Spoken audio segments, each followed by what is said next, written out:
A teenager from Bell who was hit by a car while on his bicycle 2 weeks ago is improving at UF Health Shands Children's Hospital tonight. His parents are speaking exclusively to TV20. Rebecca Willard has the latest on how students are rallying around him. This morning, I was at Bell High School where Jacob Cohen is a sophomore. His fellow classmates organized a prayer around the flagpole before school started.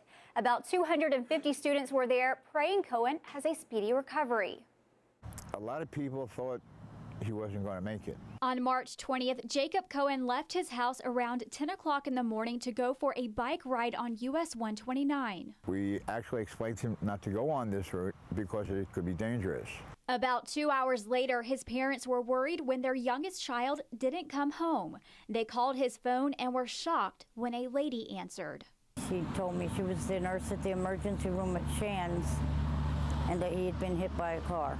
When Jacob's parents got to the emergency room, they were told their son was in critical condition and in a medically induced coma. Up until about last week, we didn't know which way the situation was going to be.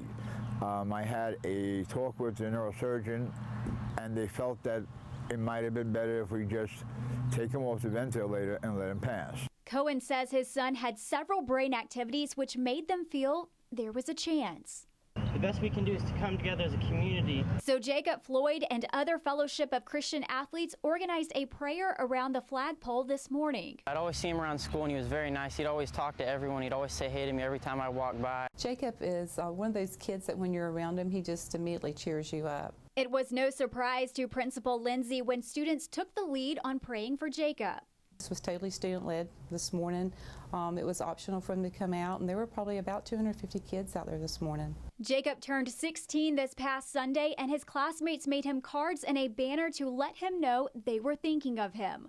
Although he still has a long recovery, Jacob has made a lot of progress in a little over 2 weeks. He's able to squeeze hands and even manage a wave.